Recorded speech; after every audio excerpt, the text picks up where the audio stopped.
자, 바로크 시대가 끝나고 여성적이고 우아하고 경쾌한 로코코 시대입니다.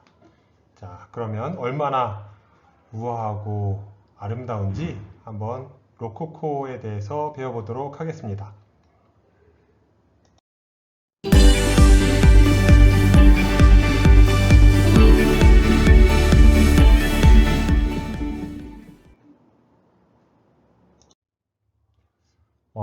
바로크 양식은 절대적 후원자였던 프랑스의 루이 14세의 죽음과 함께 종료됩니다. 루이 15세의 등장과 함께 바로크적 성격을 계승한 코로코 양식이 파리에서 발생되는데요. 18세기 초부터 프랑스를 중심으로 전개되었고요. 영국, 독일 등에 영향을 끼치게 됩니다. 지금 보고 계신 것은 로코코 시대의 여인을 그린 회화 작품인데요. 보시기에 어떠신지요? 아까 제가 말씀드렸던 아름답고 우아하고 그런가요? 아무튼 사라센 천이 유행을 했고요. 사라센 천이라는 것은 이슬람 패턴이 은은하게 있는 사라센 천, 그리고 이 당시의 기술로는 지난번에도 한번 살짝 말씀드렸던 것 같은데 이 녹색으로 염색하는 게 굉장히 어렵다고 합니다. 그래서 녹색으로 염색된 사라센 천이 유행을 했고, 또 이 당시 남성복 역시 풍성한 레이스를 많이 사용했다고 합니다. 우리나라에도 의상 디자이너, 패션 디자이너 중에 레이스를 많이 사용하셨던 분 있죠.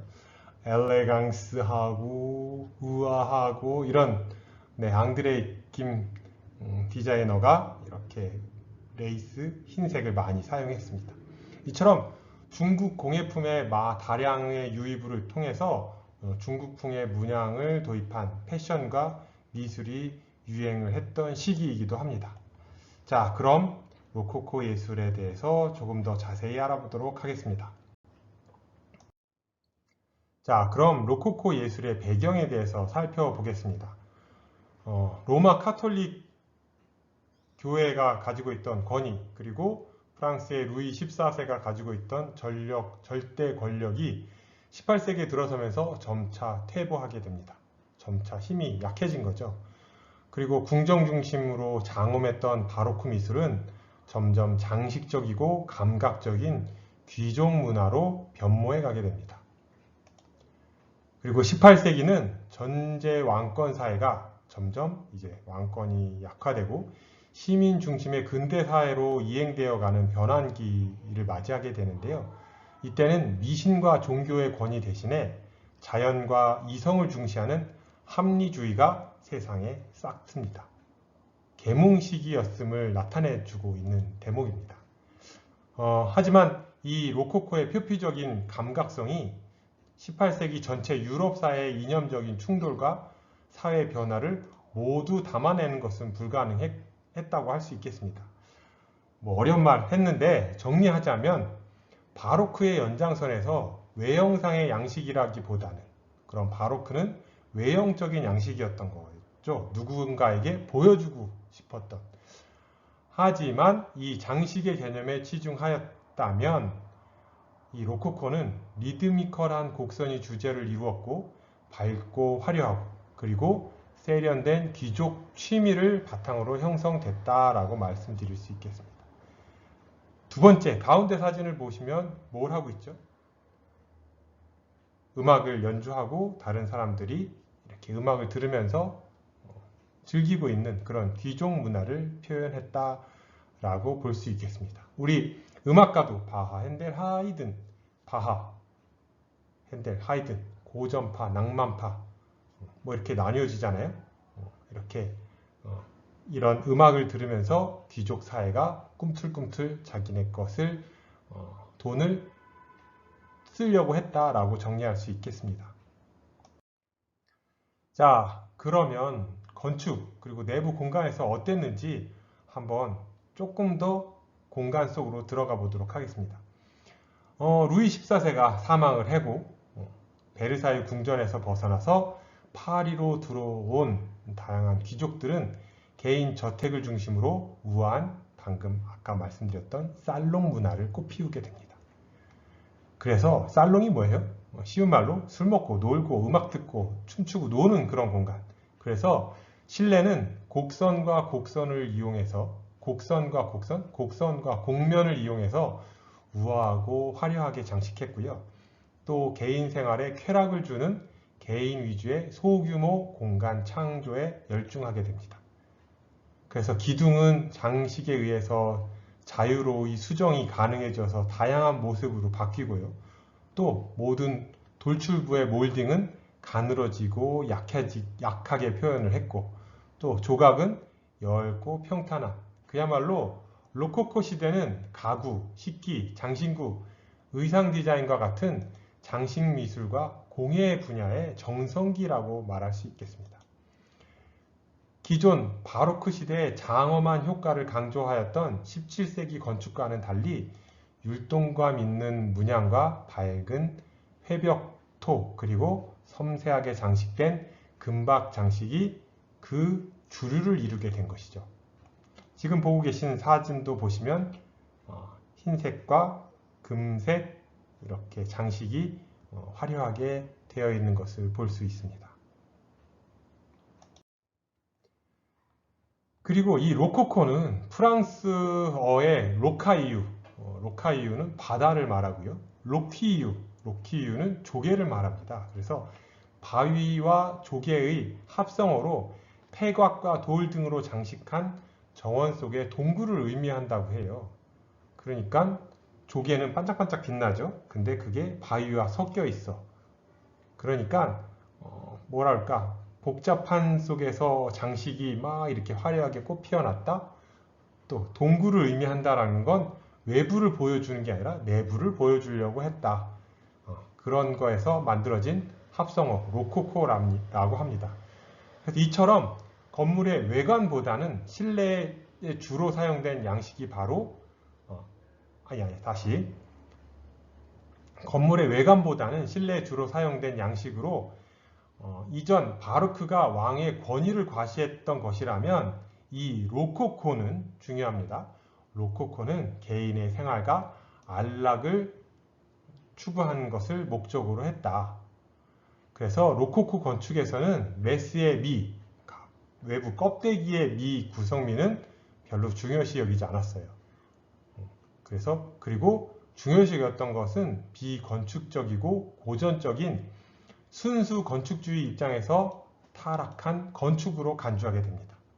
그리고 아까 말씀드렸듯이 이 시기는 살롱 문화, 음악을 듣고 차 마시고 술 마시고 노는 문화의 전개의 장으로서 본질적인 건축의 내부 공간을 디자인하는 지금으로 치면 실내 디자인이고 예술이며 건축과 실내 디자인이 살포시 분리되는 시기였다라고 말할 수 있겠습니다.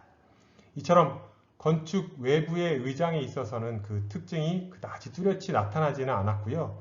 그 대신에 실내의 장식적인 공간 형성과 건축 내부의 계획에 있어서는 매우 훌륭한 미적 감각과 섬세함이 발휘됐던 시기라고 말씀드릴 수 있겠습니다. 지금 보고 계신 것도 이제 실내 내부 공간, 그 다음에 콘솔인데요. 콘솔에 우리나라로 치면 눈 살포시 지그시 감고 보면 뭐 같아요? 우리나라도 자개로 저런 식으로 꾸몄었지. 양반네의 가구. 그리고 점점점 진화돼서 귀족들의 가구는 이렇게 나무에 자개를 박았던 것처럼. 아마 비슷한 시기에 비슷한 유행이 우리나라에도 흘렀을 것이라고 예상할 수 있습니다. 자, 그러면 그런 것들이 어떻게 우리 공간 속에 표현됐는지 한번 조금 더 깊게 들어가 볼까요? 건축적으로 적용된 것이라기보다는 하나의 뛰어난 실내 장식의 양식으로서 실내 공간의 규모와 비율이 누구에게 맞춰졌어요? 네, 바로 인간, 휴먼 스케일에 맞게 설계가 되기 시작합니다. 그래서 공적인 공간과 사적인 공간을 구별하게 되고요. 또 각 공간은 세분화돼서 거실, 객실, 서재, 음악실, 화장실 이렇게 공간을 구분해서 나누어서 사용하게 되고 그리고 밝은 색조를 주로 이용하게 됐다고 합니다. 여기서 중요한 게 스케일이 이제 나오는데요. 비율. 그동안은 너무 큰 규모였다면 이제 스케일과 비율이 인체의 치수에 맞도록 해서 인간의 안락함을 추구했고요. 또 이 시기야말로 현대적 의미의 실제적인 실내 공간이라는 개념이 발생했다라고 할 수 있겠습니다. 왜요? 실내 공간, 사람이 살잖아요. 내가 중심인 거야, 이 공간에서. 밖에가 아니라 내부 공간에서만큼은 인간이 주인공, 그 주인공에 맞게끔 비율을 맞추고 스케일을 맞추고 그러다 보니 이제 외적인 요소와 내적인 요소의 디자인이 갈라서는 그런 개념이 발생되게 됩니다. 이처럼 로코코 양식의 가구는 이 시기의 대표적인 표현법이었던 다리가 살짝 이렇게 기울어져 있죠. 이렇게 살짝 기울어져 있는 거, 살짝 구부려서 울퉁불퉁 뭔가를 막 만드는 거. 그래서 이걸 캐브리올 다리, 뭐 스크롤 다리라고 하는데 이런 다리들, 예상망측하게 살짝 휘어졌던 이런 다리들을 많이 가구에 사용하게 되고요. 대부분의 가구는 목가공을 하였는데 장식 소재로는 전원, 풍경, 사냥, 꽃다발, 장미, 넝쿨, 큐피트, 화살 등등 자연 환경에서 그 요소를 찾아서 표현을 하게 됩니다. 이탈리아로 잠깐 넘어가 볼까요? 이탈리아의 로코코는 어땠나? 프랑스가 로코코가 굉장히 발달이 됐지만 이게 이탈리아로도 넘어가게 되는데 이탈리아에서 로코코는 실내 공간의 전반적인 특성은 비슷하죠.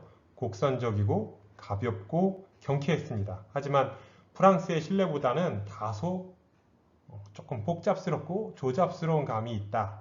왜? 지금 보시는 것처럼 다른 나라에 비해서 극적인 효과를 나타내기 위해서 지나친 도금, 금칠을 많이 했던 거죠.